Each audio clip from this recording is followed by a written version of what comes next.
What's up, everybody? I'm Sydnee-Goodman, and in today's Daily Fix, at least one new Silent Hill project could be underway. Diablo 2 Resurrected is finally announced, and Pacifico and Tony Hawk are giving away a next-gen console. Roll the thing.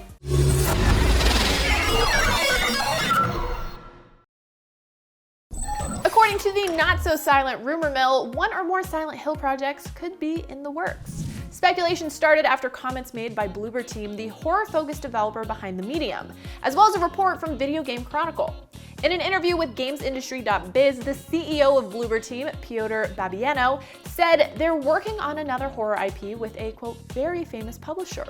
He went on to say they've been working on the project for more than a year now and that he can't say who it's for, but he's, quote, pretty sure when people realize they're working on it, they'll be very excited. By itself, that doesn't exactly scream Pyramid Head, but taken with the report from VGC, it's easy to see why folks have Silent Hill on the brain. Sources for VGC said that Konami, the publisher who has the rights to the Silent Hill franchise, has already outsourced a Silent Hill project to a Japanese developer. And that project is supposed to be revealed this summer. Seeing as Bloober is a Polish team, it sounds like two different Silent Hill games could be on the way. It's also very possible the two teams could be working together on one big Silent Hill game. It's all still a confusing Mary Maria situation at this point. Silent Hill composer Akira Yamaoka recently fueled the rumor fire as well. In a now deleted YouTube video, he said we would probably hear a big announcement this summer and that he thinks it's, quote, the one you're kind of hoping to hear about. Apologies to the handful of you out there who are hoping for an Alone in the Dark reboot, because this lines up with the timeline of the Japanese third-party game I mentioned a minute ago. Whatever the truth turns out to be, it sounds like we may be getting at least one new Silent Hill title, and it's about time. Some of us still aren't over the Silent Hills cancellation, and by some of us, I mean people I know, because I am way too scared to ever play the full version of a Silent Hill game.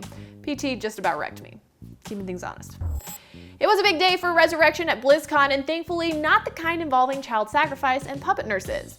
First, because last year's Blizzcon was canceled due to the pandemic, it made a virtual comeback this year, and second, because of a highly anticipated Diablo 2 announcement. In the biggest moment from today's BlizzCon Online, Blizzard and Vicarious Visions officially revealed Diablo 2 Resurrected, a remaster of the classic 2000 RPG. The highly rumored and finally confirmed Diablo 2 Resurrected is due out this year for PC, PS5, Xbox Series X, PS4, Xbox One, and Nintendo Switch, but the Diablo's in the details. The classic dungeon crawler will include all the content from the Lord of Destruction expansion pack, including the Assassin and Druid player classes, and was described as a true remaster rather than a remake. Think Halo Combat Evolved Anniversary or the LucasArts special editions of Monkey Island 1 and 2, where you'll be able to press a button and be transported back and forth from nostalgic and relatively clunky graphics of the original to the updated version. With last year being the 20th anniversary of Diablo 2 and this year being the 30th anniversary of Blizzard, the timing really couldn't be better. However, the cinematics will have to be fully remade with about 27 minutes of pre-rendered video going under the knife. For next-gen consoles, Blizzard is looking at things like ray tracing, but couldn't promise anything in that department, which suggests that any next-gen specific upgrades probably wouldn't come along until after the game's initial release later this year.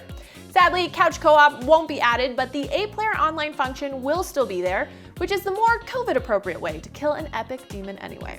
An alpha test is planned soon for PC, and signups will happen on the official Diablo website. In another throwback to the original Diablo 2 beta from the year 2000, testers will be randomly chosen after signing up on the Diablo website.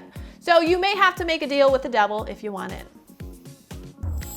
It's the end of another week, and you know what that means. Time for another Fix Flashback Heyo, presented by Pacifico. Over the past week, we've looked at the 4 wildest moments in the Tony Hawk franchise. We've covered Spider-Man as a playable skater, knocking Canadians off the face of the earth in Pro Skater 3, ragdoll physics, and even an attempt at bringing Kiss into the world of skateboarding. But our #1 moment triumphs them all.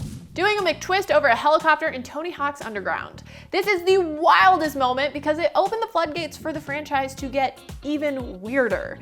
Not to mention, it's all an elaborate scheme by your childhood friend Eric to use you for riches. All in a skateboarding game. Wild indeed. And of course, Pacifico's Tony Hawk Pro Skater Challenge livestream has come and gone, but fortunately, you still have time to enter the sweepstakes for a chance to win the grand prize of a next-gen console, gaming headset, chair, Tony Hawk's Pro Skater 1 and 2, 55-inch 4K TV, and a mini fridge. Or 30 lucky winners will receive an Astro A40 headset. And that's Daily Fix. I'm Sydnee-Goodman, and I hope your day is as awesome as you are. Now that you're all caught up on the news, check out our latest episode of Next Gen Console Watch, where we discuss Xbox backward compatibility getting a boost. Download the IGN app on all your mobile devices, subscribe to Daily Fix on Snapchat, and for all things everything else, ign.com.